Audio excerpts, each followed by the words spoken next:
Tired of the noise? Ready for the truth? This is No Nonsense Guy SA.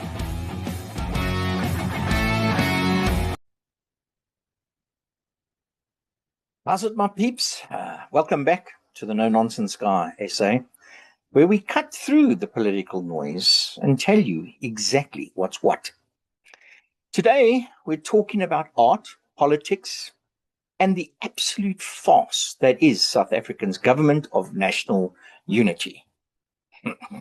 Because if you thought that the GNU was about fixing the country, you're very wrong. It's about power, guys. It's about performance. And the Democratic Alliance, our faithful friends, who, by the way, I've been voting for 38 years, they're proving that they're nothing more than the ANC's new, well-dressed lapdog. So, hold on to your pants. Here we go. So the story starts with you either love him or hate him, but you cannot deny him, our Sports, Arts and Culture Minister, Gayton McKenzie, who, by the way, was in jail, paid his debt to society, so to speak, as opposed to the ANC people who are all not in jail, have not paid their debt to society. Anyway, it involves Gayton and the prestigious Venice Biennale. So I don't know if I'm pronouncing that correct, so excuse me if I'm not, because I'm just a boy from Joburg, man. But South Africa was set to send an artist, okay? Her name is Gabriella Goliath, okay? But Gayton McKenzie abruptly, pulled the plug on her. Why? He claims it's to protect our sovereignty. Frankly, I don't know about the sovereignty. I just think she's full of shit. Pardon my French. The art piece, he alleges, but whatever, was being funded by a foreign power to push a geopolitical message about, guess who? Israel and Gaza. What the heck does that have to do with South Africa, Gabriella? Crucially, the artwork itself was criticized for revealing nothing about South Africa. Surprise! Which was the entire mandate of the actual submission. That's the mandate. In short, he blocked a Gaza-related submission that had no business representing us in the first place. Kudos to you. Now, as I said before, whether you agree with Mackenzie's reasons or not, the man is consistent in his populist South Africa first rhetoric, okay? But here's where the political theater actually begins, okay? Who was the first? Who was the first to jump up and down, clutching their pearls and running to the public protector? None other than our beloved Democratic Alliance led by John Steenhuisen. Sorry about the credit card joke. Let's talk about DAMP Lee Potgieter, okay? Because she's the one who lodged a formal complaint demanding, an investigation into McKenzie for, guess what?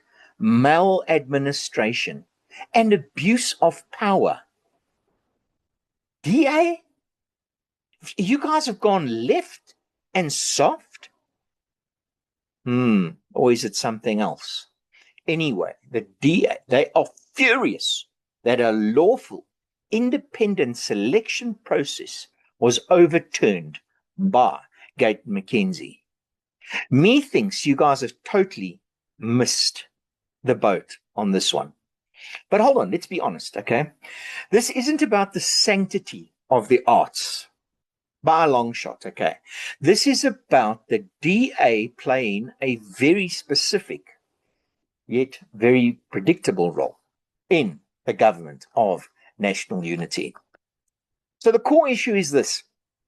The DA is in bed with the ANC. Let's admit it. They are the biggest partner in the GNU, who's actually supposed to keep the ANC, okay, accountable. But they are desperate to keep their seats at the table, feeding trough, whatever you want to call it. And what is the ANC's position on the Gaza issue? We know this. It is staunchly, vocally pro-Palestinian. Of course. McKenzie, our dear Gayton, okay, a bit of a political wild card, makes a decision that, on the surface, creates a massive international controversy and distracts from the GNU's supposed unity. He's a loose cannon. So what does the DA do? They attack him. What a bunch of losers. Really stupid.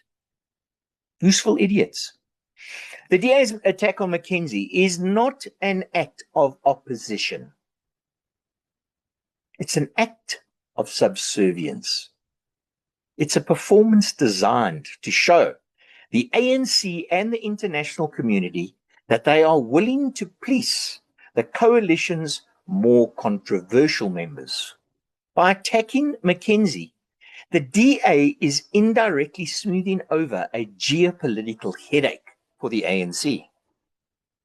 They're basically saying, don't worry, we'll keep the coalition stable, even if it means attacking a fellow partner. The DA is not challenging, the ANC's power structure. They're actually enforcing it. They are doing the dirty work to maintain the status quo. Their opposition is now a carefully choreographed dance, a distraction from the fact that they've basically sold their soul for a little bit of the slice, of the power. They are the ANC's new politically correct bouncer. Make sure that no one rocks the boat too hard. So, this is the price of the GNU. The DA has traded its role as a genuine opposition for the title of junior partner. And in this partnership, the ANC is the master, and the DA is simply doing its bidding. So, what are my final thoughts? Is there a call to action? Well, next time you see the DA making a big show of holding the government accountable, ask yourself, are they holding the ANC accountable? Or are they just tidying up the mess for their new masters? This Venice Biennale is not a scandal about art. It's a scandal about the death, yes, the death of a genuine opposition in South Africa. Remember, 38 years been voting for them. They ain't going to get my vote. I don't know what I'm going to do in the municipal elections. I cannot vote for, obviously, the left socialists.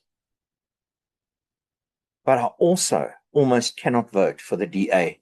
The only thing saving them is Gogo Helen Zille, because she's running for Joburg mayor and she is one of the world's, well, she was voted world's best mayor in whenever.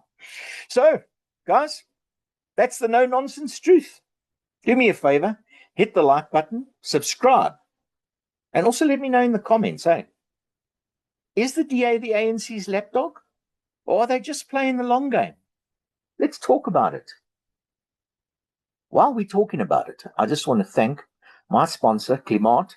Please go, klimaat.co.za. I have abused my skin over the years, but my good friends at Klimaat, Claudia, and so on, are helping me to try and sort the skin out once and for all, even with my adult acne. God bless my peeps. Use the brain that the good Lord gave you, and peace out.